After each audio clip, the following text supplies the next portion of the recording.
On land, we also undertook certain measures such as deployment of air defense and electronic warfare assets to establish an integrated grid with the Indian Air Force, and I have seen and heard some of you wax eloquent about the benefits of such an architecture when it comes to negating and combating air intrusions. We also carried out deployment to include movement of our forces in the land, sea, and air domains.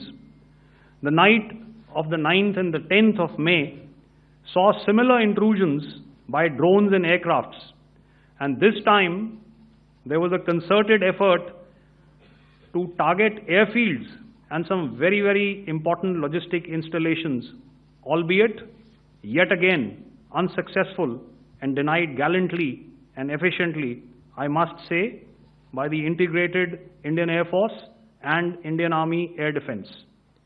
We further strengthened our deployment and also initiated some pressure points to send a very clear and unambiguous message to the other side to desist from any misadventures on land.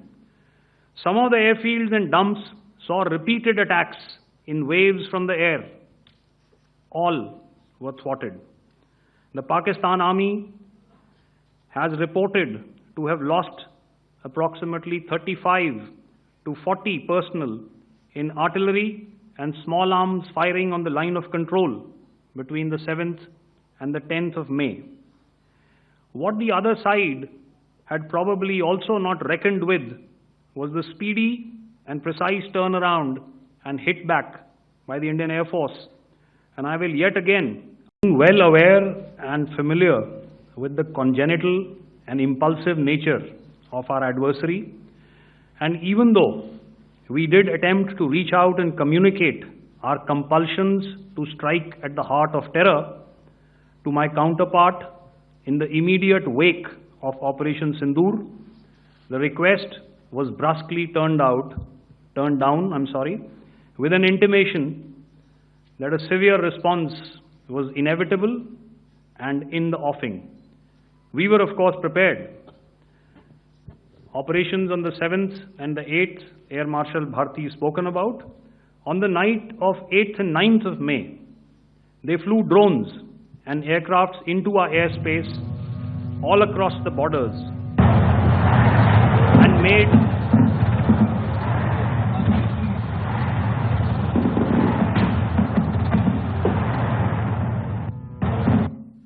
made largely unsuccessful attempts to target numerous military infrastructure.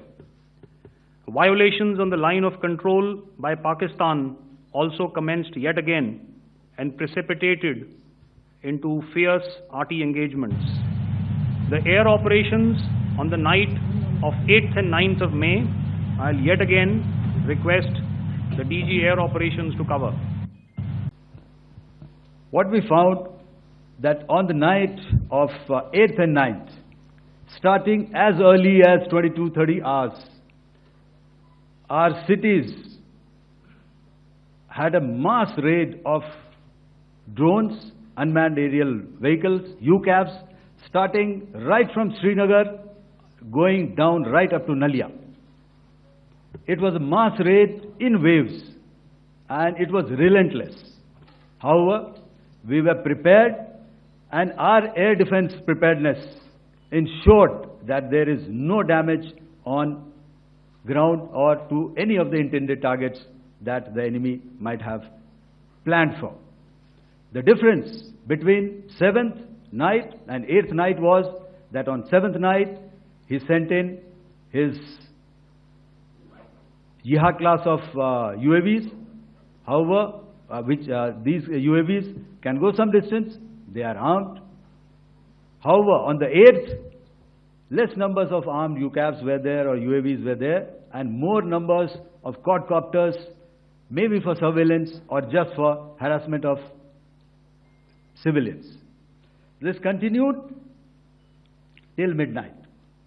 Our air defense preparedness ensured that there was no damage on the ground, either to the military installations or to the civilians. However, the enemy had yet again shown that he wanted to up the ante and he wanted a fight, and we were up to the task. In a measured and calibrated response, we once again targeted his military installations, which included his SAM sites at Malirkant. This also included his surveillance radar sites at Lahore and close to Gujranwala. These were suitably addressed, and thereafter his drone attacks continued even till morning, which we countered, and during the daytime there was some respite. Here I would like to bring out another aspect. What we found was that while the drone attacks were being launched from somewhere close to Lahore, enemy had allowed his civilian aircraft to also continue to fly out of Lahore. Not only his own aircraft, but international passenger aircraft, which is quite insensitive, and we had to exercise extreme caution, even at the cost of some tactical disadvantage, to ensure that there is no damage to any of the civilian aircraft.